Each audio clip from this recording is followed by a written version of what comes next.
It's Golden Hour Adventure Time, featuring everyday people doing extraordinary things. From the peaks of victory to the valleys of defeat, these are their stories. Now, from the back of the pack, your hosts, Justin and Robbie. Welcome to Golden Hour Adventures. Today we have probably the most recommended guest on our podcast, and so looking forward to this one. He owns multiple FKTs, just recently crushed an FKT, and so I'm looking forward to hearing all about it. Welcome to the podcast, Lance Smith. Thanks, guys, for having me. It's a real honor. You don't have to lie to us. Yeah, okay. I don't know what's about just going to happen. We'll see, if I feel the same way when we're done. Lance just starts the podcast just lying straight to our face. It's a real honor. Yeah, okay. Isn't that what you do? So we Look like at it. Now he's getting beat red because we called him out right off the bat. Yeah. Oh, man. Lance is fast, so I better not get anywhere near him. He could probably catch me, so... Well, Lance, we always start off, hearing people's stories. Everybody has just such a unique story, and that's the reason we started this podcast. Not that you're, necessarily a golden hour finisher, but, everybody is, ordinary people doing extraordinary things. And so I just want to hear your story. Like, how'd you get into running? How did it become a part of your life? And now you're all in YouTube, you're chasing FKTs, you've built this community where you live. Like, just work us from the bottom up. Yeah, I feel like I got into running a little bit later in life. Kind of got into hiking and backpacking in my 40s. And then I kind of fell into like the running by walking a lot and hiking. And then I initially wanted to do a challenge to see how far I could walk in 24 hours. And I've done a lot of runs that I bring along like an organization or a charity, which brings meaning to these things to me, trying to help out somebody else besides myself and make it kind of bigger than me. So in that 24-hour challenge, I helped a group go into Kenya on a mission trip. Wow. We strictly walked, but we walked about 79 to 80 miles in 24 hours all over Sioux Falls. The funny thing is my high school buddy who came back to help and crew me, I get done, I'm feeling not the greatest. And he's like, I want 100 out of you next year, just jokingly saying that to me. I'm like, yeah, never going to happen, Brian, never going to happen. And lo and behold, in 2019, his mom unfortunately passes away. And I just kind of almost wait for some of these runs to sort of come and inspire me and come up with an idea. And I was like, oh, we should try to raise some money for his mom. She loved going to the Norfolk Senior Center. So I had the idea of like, hey, let's run 100 miles on the Cowboy Trail in Northeast Nebraska, kind of where we grew up in Norfolk, Nebraska. And I got 4 other people to sign up and toe the line at 100. They'd, never done anything probably more than a 5K. Was this the official race, or was this just yeah, it was the official race. It was before the Cowboy Ultra as we know it today. It was started by, I think the guy's name is Jim Craig. He lived down in Panama, Nebraska. And I was able to get a relay team together on that, and there was 5 of us that started the 100. It was a year, I think, that there was a bunch of flooding on the Elkhorn, so a bunch of bridges were out. So we did an out and back from Valentine. It was 51 miles out and 51 back. I was the only one that finished. It was like 28 hours and 5 minutes was my time for my first 100. And the other cool thing was that we were really able to help the Norfolk Senior Center, and that reached out to the Johnny Carson Foundation. He's from Norfolk. They donated 50,000, and we were able to get another 25,000 in donations. So total like 75,000 for Senior Center, and to honor my best friend's mom, Mary Cruz, in that effort. And then that sort of just brings us into 2020, where everybody had a lot of time on their hands. Yeah, lots of running was had. Like a lot of these things, we have runner's amnesia, we're like, I remember telling my son, like Gavin, who was helping me in the 100, he rode his bike a little bit. And I'm like, dude, do not let me do this again. Like, I never want to run 100 miles again. And, 2020 comes up, and then I kind of catch the FKT bug. The Centennial Trails out in the Black Hills from, Wind Cave National Park to Bear Butte. I hiked it 3 times in 2020. First time was just kinda like recon with my son, his best friend, Alex, my son, Gavin, and then, a couple other guys, Brian, my high school buddy, and a guy named Jeff. And then I went back 2 other times to see how fast I could hike it. I really wasn't into running quite yet, but, I thought and I didn't think I could run that far. I just didn't really know a lot about running and what a person could do, and I thought I needed to sleep. Um, the first time I did it, I had the FKT for 4 days, and then 2 guys broke it, and I remember telling my wife, I'm like, "Oh, you're not gonna wanna hear this, but I think I gotta go back and do it again. I know I could do it so much faster." Well, how fast did you do it that first round? Let's see, the first time I would have done it in about 50. I'd have to look back, but I think it was like 58, 59 hours. And that's Because about the 120 miles, is that what it is? 125. 125, okay. Yeah, and I strictly just hiked it, carried stuff in a backpack, filtered water through, uh, squeezing the water through the filters. And so I went back again and did it the second time in October, where there was 12 hours of daylight, 12 hours of night. And I changed the way I filtered water. I used Aquamira, and then I also didn't sleep I did it in 47 hours and 35 minutes, just strictly hiking at 125. And there was no sleep or anything, just straight through? No, yeah, just straight through. I may have like dozed off for 5 minutes on a dirt nap or something, but What kinda hallucinations were you seeing? Because I know at 48 hours, like, you were seeing some crazy stuff. yeah, no, I was. I was actually telling somebody, a kid about this morning I ran with. Yeah, kind of heading out of up by Sturgis. I started, of course, seeing leaves moving. I kept seeing like these pine trees, the little spindly ones that were bent over. They look like I thought they were tents, like dome tents, and I kept thinking like in Fort Meade, I'm like, oh, I got to be quiet because there's people in those tents, and like I can't be loud. And then I'd be like, wait, there's no camping in Fort Meade. And then I saw a log that was burned up, charred. It was black and tan, and it stopped me in my tracks because I thought it was like a Rottweiler. But then the coolest one was I had finished. It was really windy up top, and I remember coming down, and the sun was coming up, and it was really smoky kind of back then. And I remember seeing what I thought was a Native American, like prostrate on their knees, like fanning, like smoke into their face. And I was like, "Oh shoot, I'm in Bear Butte. I mean, did I get off? Like, am I in a wrong spot?" Because there's Native American areas where they can, perform rituals and stuff like that up there still. And I finally walked a little bit, and I was kind of sneaking around what I thought was this Native American guy, and lo and behold, it was a bush. So I yeah, am so fascinated with hallucinations. I just think they're the craziest thing. I've only experienced a few, but yeah, I wanna go a long time just to see what I'll see. It's so yeah, and like fascinating. like I said, I had no clue that a person could go that long without sleep, and obviously you can go even longer than that, but you throw in all the mental, physical exertion, the highs and the lows. I remember that whole time was like, I'd be like super high and just like having fun. And then like 15 minutes later, I'd be like all weepy and crying and like, oh, I can't do this anymore. I'm so tired. Why did you choose to go that way? I'm always fascinated by that on that trail. I just always thought like going north and ending at Bear Butte was probably the coolest way to do that trail. I think if I did it again though, and that thought has crossed my mind because I do more running now, I think I would start on the top of Bear Butte and I'd head south. I think it's probably a net negative downhill that way. It's, My I thought just every time I did it that year, I went from south to north.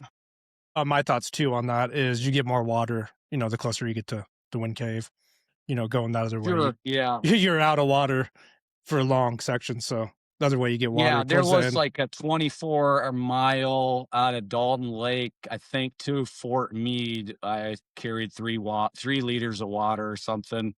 And luckily I knew because I think Ryan Wanless, Emily Wanless's husband, had done it the week before me. And I had talked to him, and he had told me that, shoot, what is that creek? Creek. Elk Creek. Yeah. Elk Creek was dry. So luckily I knew that, else I could have been in a world of hurt not taking enough water. But yeah, then things just kind of kept building from there. Kind of got more tied in with more people like that ran more. And you went to like in Sioux Falls, there's like group runs out at Good Earth State Park. Or Sioux Falls Area Running Club has some group runs. So I got to just meet more people that ran, which helped me a lot. I think I'm kind of more of a social runner. I mean, I do a lot of running alone, but uh, I used to just think like, oh, like I'm probably the only one that runs this far.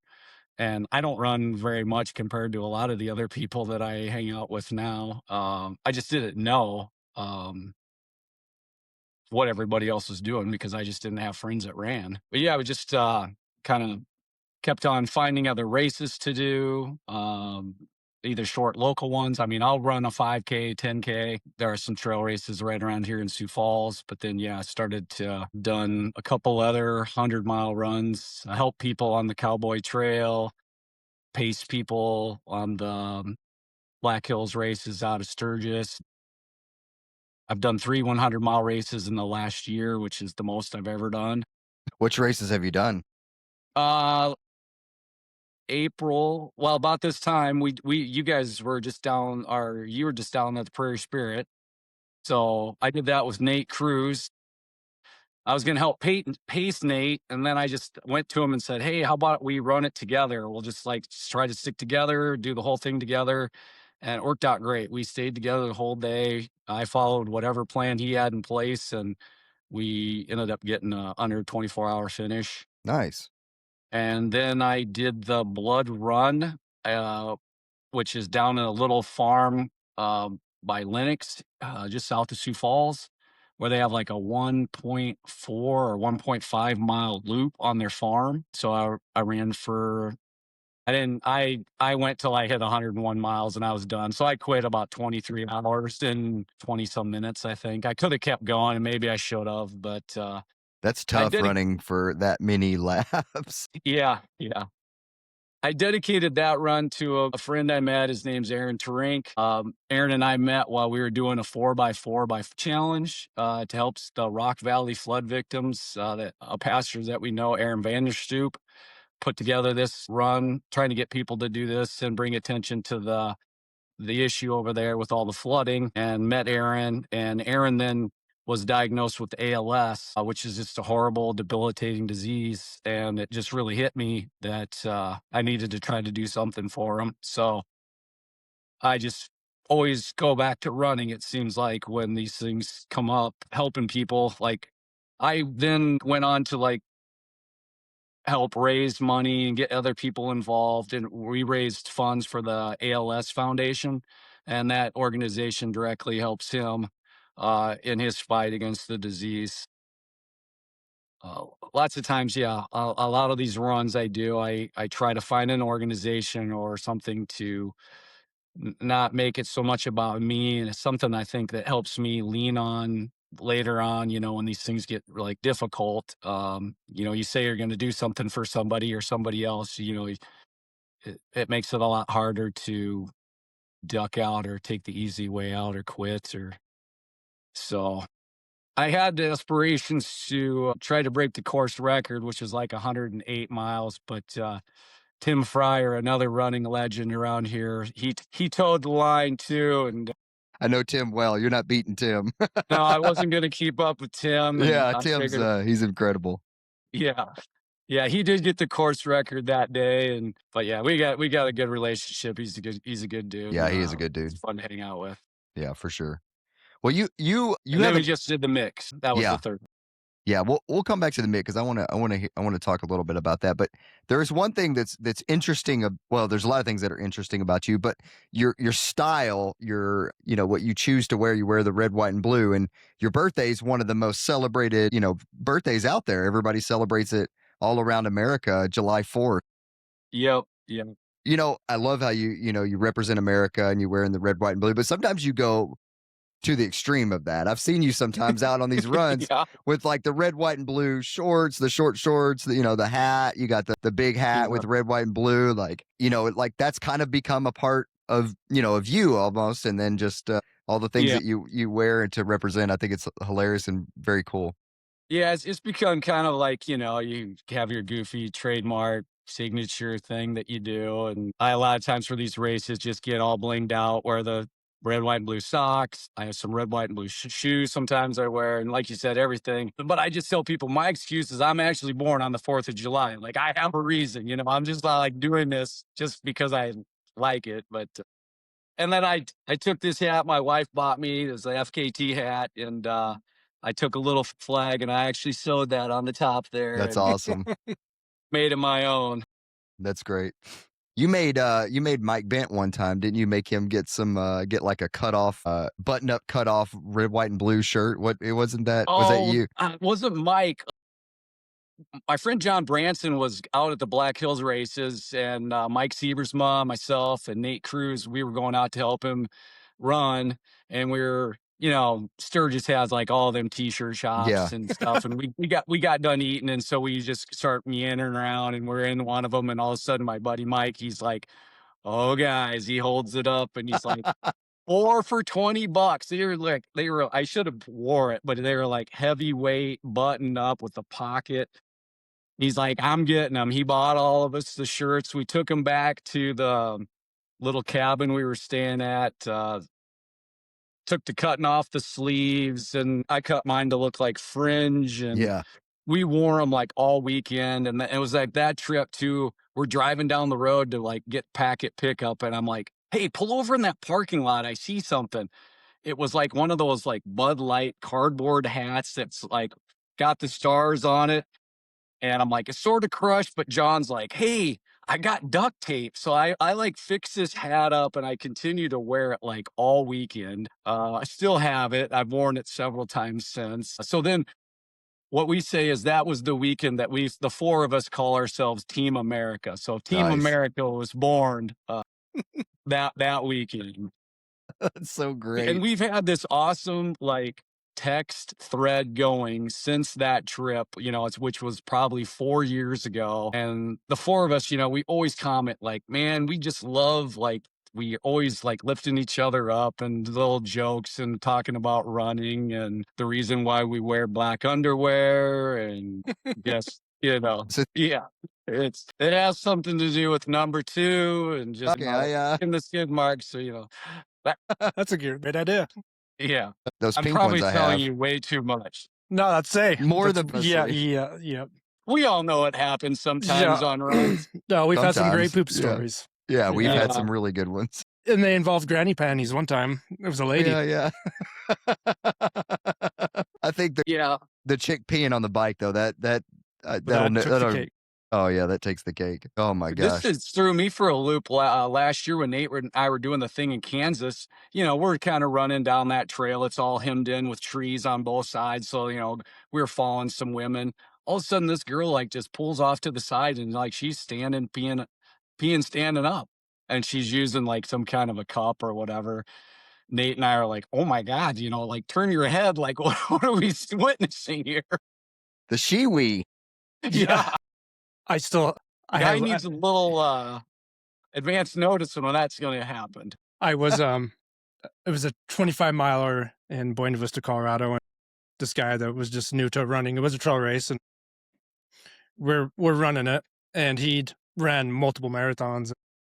As soon as they said go, we're going, and big conga line. We're probably like 3 or 4 miles in, and a lady stops, and she's just wearing a skirt with the shorts underneath it, and she just rips them open and turns around, and just starts peeing right at us. Like, she did not care. Like, then, my buddy was like, "Is this what you guys do?" And he started talking to her while she's peeing.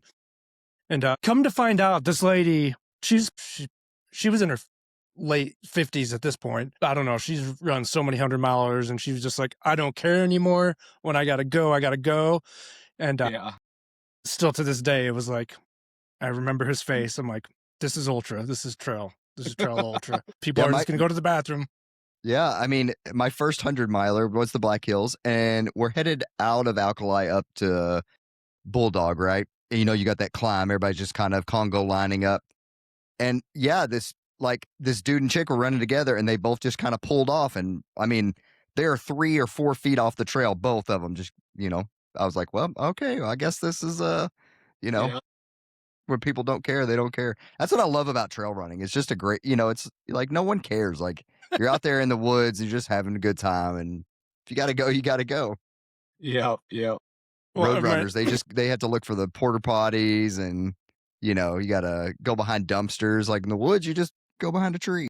Well, it reminds me of being like a little boy, right? As soon as we learned we could pee outside and have sword fights, that was our first thing, right? As soon as we got out in nature, we're like, sword fight. And, I think it's awesome that the women have their different style, but man, they don't care either. They just do their thing as we should. Well, Lance, I've actually taken one of your little events that you put together, and I've done it myself, not necessarily the distance, but we did the Circle K. Okay. And I know you have the Circle K 50K. So how did Yeah. that get started? And like, what was the thought behind that? Yeah, so there again, back in 2020, I think I did hear about this on a podcast, and I was just listening, and a guy was explaining how he ran to all these different gas stations and then just used each gas station as a aid station. So I got looking around because, Sioux Falls has tons of gas stations and lots of them with the same owners or the same, the Circle K's here used to be holidays. So I did them when they were holidays, and then I redid them as the Circle K's. We've also run to like the Casey's and the Get and Go's. I think I once counted, I've run to over 55 different gas stations in Sioux Falls over like a 3 or 4 year. And then I've gotten some people to come along and do it with me. Uh, they're real fun, like, Yeah. group runs, and, you start stringing them together, and, you got to kind of map it out, know the route. But yeah, it was just somebody else's idea. I just took and ran with it. I think I did it the first time as a, like kind of a training run, because it was 31 miles, and I was going to do the FKT or try to go for the FKT. I think it was the Wabash Trace Nature Trail from Council Bluffs, that cuts kind of the southeast corner of Iowa down to Missouri. And that was okay. So I was like, if I could do 31 miles, I probably could do 62. I mean, it was back, I still didn't really know what I was doing. And it was just trying to figure out what I could do or what I probably could. I think it was more on my mind. Didn't think I could do it, type of thing. So I was like, if I could, I'll just run to a bunch of gas stations and see if I can do that. But yeah, that's kind of back to you were talking about my style. Like I do some races, but not as much as probably other people. But I love to do these other kind of unique runs, like to the gas stations or another big one that we did that Barry and I kind of came up with it. We called it the Big Stupid Track Run. And I forget what year that was, but there's a Nordic skier in the U.S. Her name's Jessie Diggins, and Barry had heard that Jessie Diggins does what she calls a big stupid runs, just a long run that's hard for her, so she can kind of get in that mental headspace. So when she's out Nordic skiing and it gets hard, she kind of can lean back on that. I remember we were out for a run once, and Barry's like, "Oh, we got to come up with what's our big stupid." And I'm like, wow, that shouldn't be too hard for us to figure out. And I was like, immediately, I'm like, well, somebody once told me we should run to every track in Sioux Falls. But at that point, I had no clue how many tracks there were. There were 17 tracks in Sioux Falls. And we did 2 that were in the Harrisburg School District, because some of Harrisburg School District, that's where my kids go. I coach there. And then some of that district lies within the southern part of Sioux Falls. So we ran on, there's a bunch of middle school tracks in Sioux Falls that are like asphalt with 4 lanes. We ran on University of Sioux Falls, Howard Wood, Huggies 300-meter track, every high school's track, every middle school. and then down at North Middle School for Harrisburg, and we ended at Harrisburg High School. So it ended up being, I think, 54 total miles Wow. of running, and 17 miles on the track, because we did 1 mile on each track. And there was, I think, 5 total people that did the whole distance. And then a bunch of other people would just jump in, maybe run between a couple, or run like a mile at the track and then go to the next track and meet us there. I always tell people, like, Grant, you're not going to always find somebody to do 54 miles, but I'm like, make it your own adventure. Come along, be a part of it, find how you can make the run work for you. I mean, we want you to be there. Kind of try to include everybody, because we understand, like, ultra is weird and not everybody gets into that. That's not their thing, but they can still support an organization. I think we did that one for the 988, the helpline, in Sioux Falls. I think we raised like $4,000 or something. We kind of got into that one a little late, but it was a cool run. I've had people ask me if we're going to do it again, and I'm like, well, man, I don't know, because there's been a few more tracks built. There's a Lutheran school in Sioux Falls that's building one. Harrisburg's built 2 more. Wow. So I'm like, man, that could be like 100K. Yeah. It's funny. You just said something that kind of like ticked my mind a little bit. You said like people getting into ultra, and not everybody gets into it. And I had this thought the other day, and there's the difference in people who run an ultra and people who are ultra runners. I don't know if for those in the audience that maybe haven't in the audience, for those that are listening, we have an They're audience. in the audience. Yeah. I think there is a distinct difference. And I was thinking of like, how do you work that? And how does that make sense for people that maybe have not run an ultra yet, or, maybe don't understand that? And it's just like, I think there's a distinct difference in someone who, let's take myself, for instance. Like, I am an ultra runner. I've made it my lifestyle. Like, that's essentially what I live for, versus someone who, maybe like does more marathons on the road. And then they just decided like, hey, I'm going to give a 50K a shot. And like, I'm going to go run a 50K, maybe go run a 50 miler, but then maybe they go back to, marathons, or they kind of stay in that realm of things, versus someone who's like, I could never run another marathon. Robbie's the same way. And Lance, you're as well. Could never run another, road race and be completely happy going out doing stupid things in the woods. So I think there's the distinct difference in someone who runs an ultra versus someone who's an ultra runner. Now, I'm not saying I think I consider myself an ultra runner, but I was actually talking with this kid I was running with today, and I'm like, and my friend Nate Cruz, he's called me the Swiss Army knife of running, because he's like, I mean, I like to run on every surface. Like, I am not just strictly a road runner or a trail runner or run on the track. I'll run on all of them.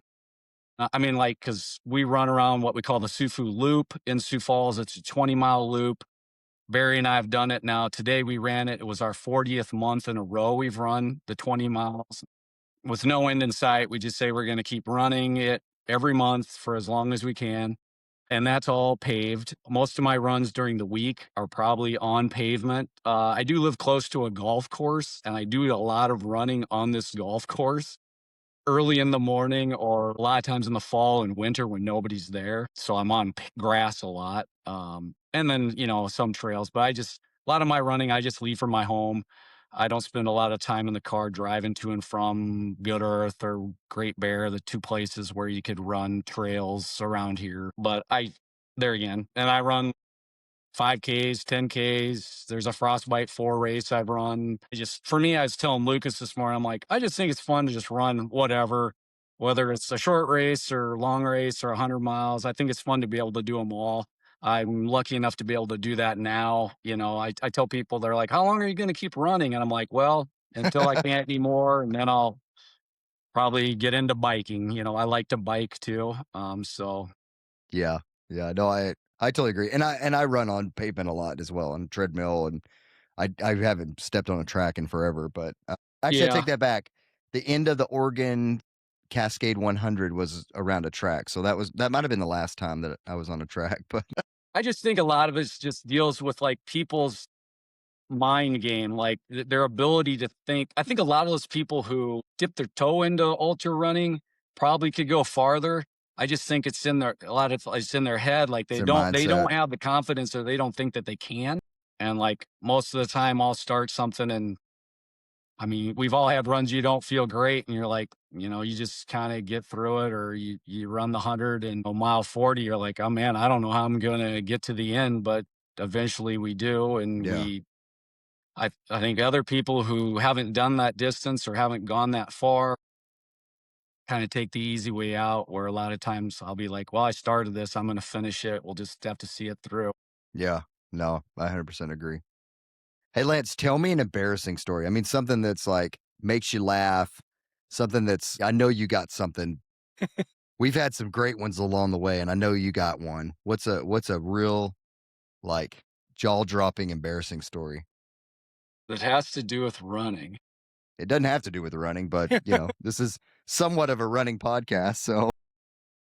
Yeah, well, it'd probably always go back to taking the deuce, where you get caught off guard. There was one time where I took off from my house, and they lock up the bathrooms around here, around Sioux Falls, for the winter, No. because everything freezes up, So I remember, like, I'm running, this was like dire straits, like something's gonna happen whether I want it to or not. I made it down to what, I told you about the pickle, and I'm like, okay, I'm in the middle of the pickle. I had stripped out a garbage can liner, and I'm in the middle of the field, like getting my business done, just praying like nobody's out there at like 5:30 in the morning. And lo and behold, nobody was. But that could have been an embarrassing moment. I'm sure there's some out there. I just can't think of really any at the moment. Other than that, That's funny. Yeah, I mean, yeah. we've had some good ones, and a lot of them do deal with poop. Yeah. All right, Lance, you just tackled one of the more, popular trails here not here, in South Dakota. I'm not in South Dakota, but in South Dakota, there's been tons of attempts for FKTs. You went out and got one. You got the FKT on the Mickelson.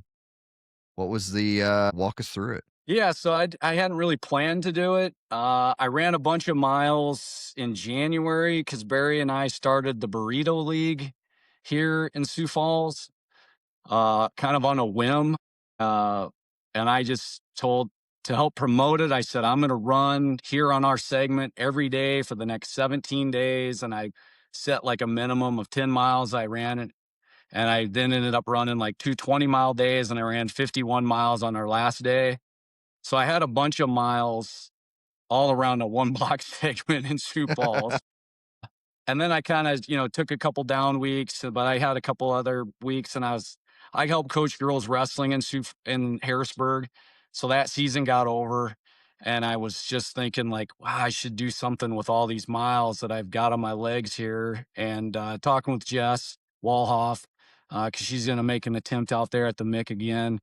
And I was like, yeah, I think I could probably, pull that off. I feel like I'm all trained up. So I just reached out to a handful of people, some from Rapid City, and then a couple guys I knew around here, to see if they could come out and help support me, which it worked out. I had 5 people that came out and ran with me. I thought I might have to run up to 30 miles alone, but lo and behold, they pulled through, and I had somebody with me the whole 110 miles. The mix of rails to trails, it's a very popular biking path, and there's several races that are run on it too in western South Dakota through the Black Hills.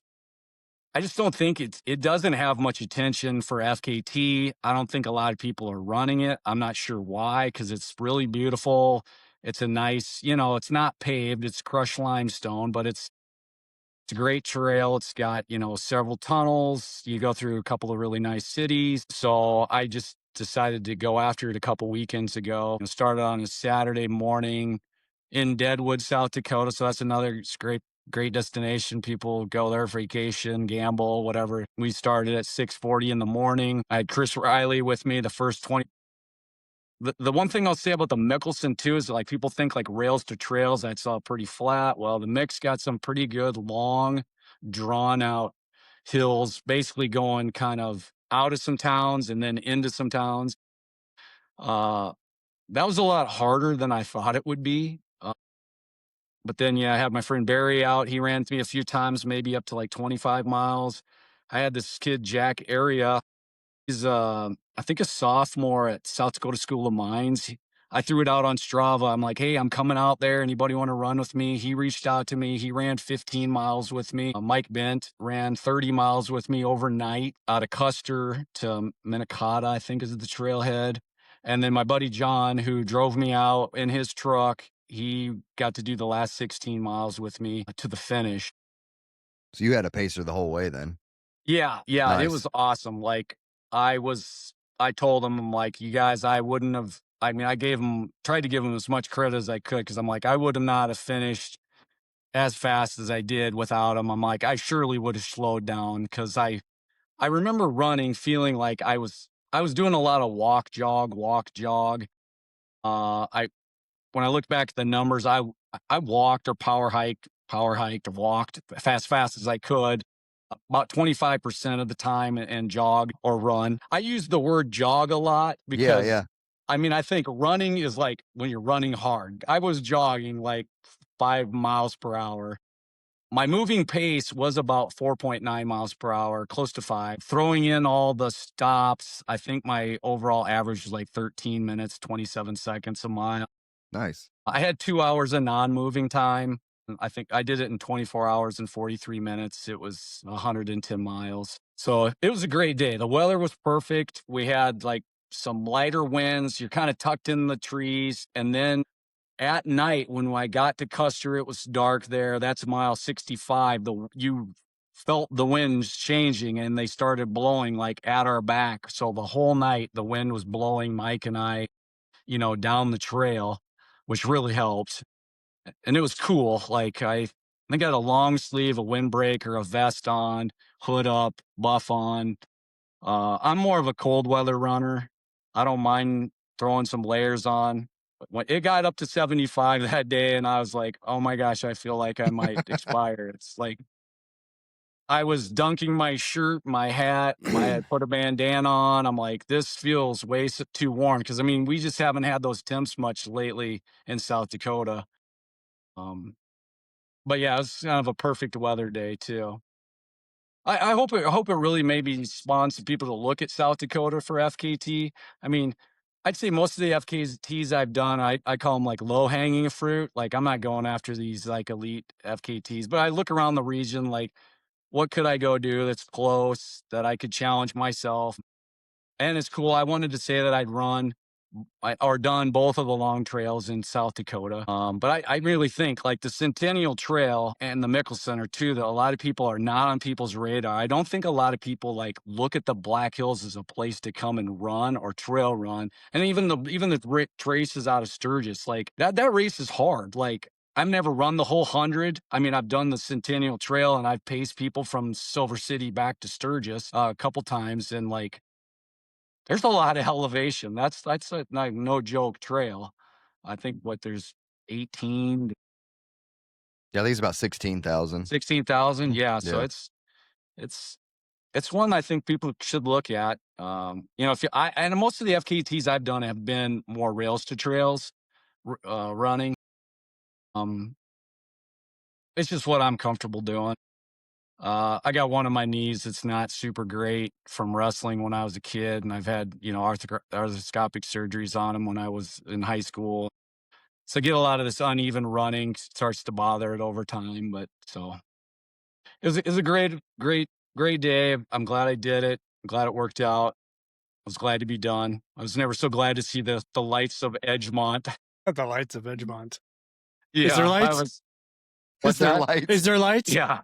A few. We could see from 6 miles away. We kind of came to the edge of a drop off, and I mean, I was about in tears when I saw it. I was like, "Oh my God, there's Edgemont! I can't believe it! Like, I'm gonna make it! I'm gonna make it!" Yeah, that And back then all half of a sudden, the trail turns and starts taking us away from Edgemont. Edgemont, yeah. the end of that 'cause they're not trail is gonna a send- little They're not boring. going to send the train over the big embankment. Yeah, that's But yeah, funny. there's nothing in Edgemont. It's kind of No. sad that the trail ends there. But Yeah. I mean, it's where the train went. You get like some really pretty stuff, and then boom, then you're out in nothing. Yeah. Yeah. Yeah, No man's. we run into Edgemont, you know, it's light then, it's like 7:20 in the morning. We're trying to find like where we're ending, and all of a sudden there's turkeys everywhere. We might have saw 50 wild turkeys in town. There's deer crossing the road. There's like a train going through town. And we're like, so we had all this action, and then we're trying to find.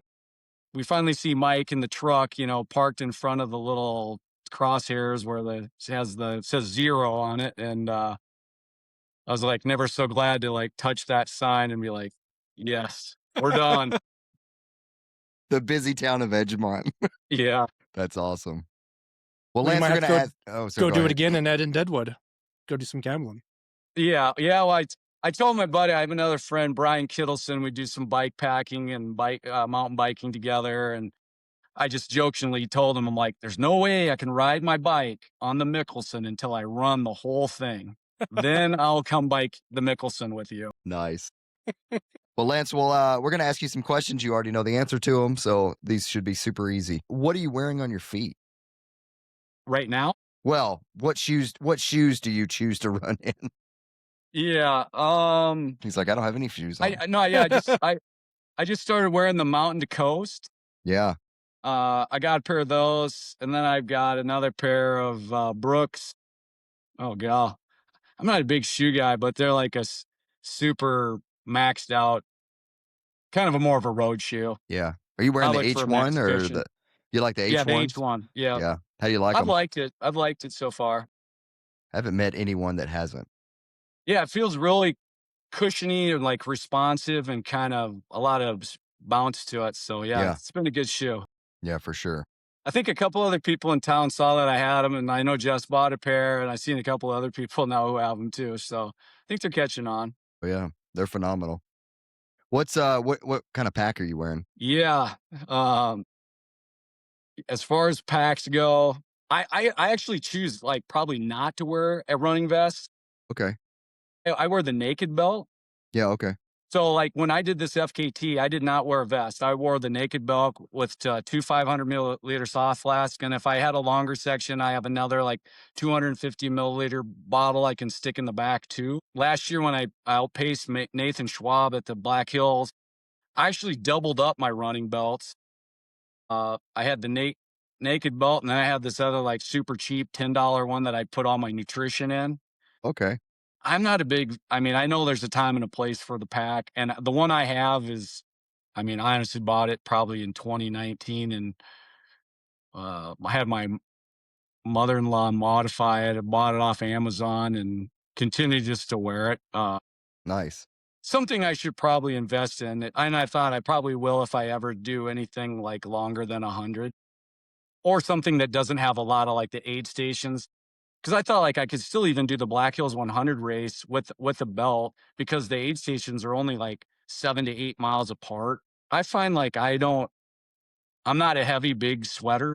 So like I could probably go longer without as much water fluid as a lot of some other people. Nice. Yeah. I just feel like the packs like make me too hot. They do run. Yeah, they do run hot. I've been trying a belt, and I bought one, and I don't know if you've heard us on the podcast, but they got the sizing extremely wrong, and so. Which one was it? What brand? Ultra Spire. It's the mountain racer. So between Mike, Robbie, and I have all traded sizes. So. Okay. Yeah, I mean, I've seen Mike. He wears that one from Ultra Spire, like the Speed Goat. I kind of looked at that one too. But anyway, that's where I'm at on that. And I take lots of videos and make lots of videos. So I always like to have my phone like really accessible. So that slides down in that. I mean, I wear that belt like every day. It's probably Nice. the most used piece of gear I have. Nice. When you find something that works, you got to keep it. Yep. What nutrition are you using? There again, I'm probably not like most people. Like I choose not to use gels. I didn't even take one gel when I did the Mick. I ate all like just regular normal food. I ate a lot of peaches, mandarin oranges, applesauce. I found these like super sweet like pecan pies they sell at Walmart. That are, Nice. like, Things they're honestly $1. best. Then Yeah. they have 390 calories. Nice. And I'm like, look at the inside. It's like a gel. I ate the s'mores one last week on top of Hardy Peak. Yeah. Yeah. So just a lot of more like normal food. I mean, I will go with a gel if I need to, but I don't care for them a lot. So I just tend to eat more normal, regular stuff. They're I expensive. have what I feel like is kind of like an iron gut. Like Yeah. I can eat like a lot and different foods. Like I was thinking in Custer, I should have had the guys go get me like a hamburger or hot dog or fries or pizza or something because I was like really wanting like something more hearty. Uh, because when you're moving at like 12 minutes a mile, 13, 14, or you're walking and jogging, like I just feel like your body can like metabolize that and break that down. You start running faster, of course, you're not going to be shoving chips and stuff in your mouth. So you're Yeah. going to like choke to death. You should go down to Denver and do the Taco Bell 50K. Yeah, I've looked at that like in Sioux Falls, and all our Taco Bells are like too close together. We are doing a run April 18th, so in a couple weekends. In town here we have it's called B&G Milky Way. It's like your kind of like little town ice cream shop.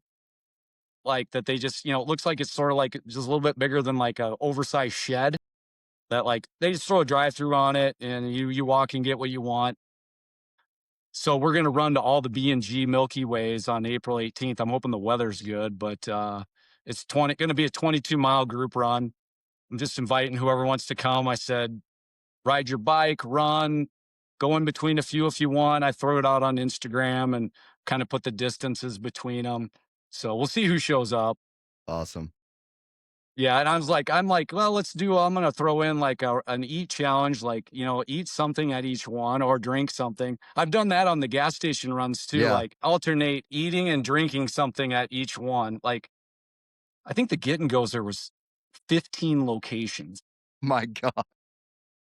We did the last year. We also did about the same time we did what we called the Quick Star. Quick Star is another new gas station in town. We did the Quick Star 50K. I think there was 7 locations on that. I lose track of all this, but that was another cool like gas station run that we did, and we raised money for Feeding South Dakota, and it was a 50K. We ended up raising like $15,000 for Feeding South Dakota Dang. just by throwing that out. We had like one really large donation of $7,000 from some private donor. The running club and the running community got, I think, between $4,000 and $5,000, and then we got Quick Start themselves, they donated 5. Nice. Wow. Yeah. Yeah. There again, we were eating, drinking, whatever at each location. That's awesome. Whatever, it's kind of like whatever sounds good. Like I love donuts, pastries, pie. That is awesome. Yeah. Well, Lance, I appreciate you coming on. It's been a blast listening to you tell about your FKTs and your adventures and, all the great things that you've done for different organizations around the U.S.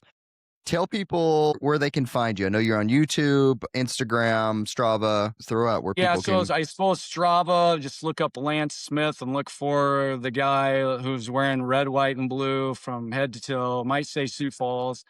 And then my YouTube is Lance Smith 1970.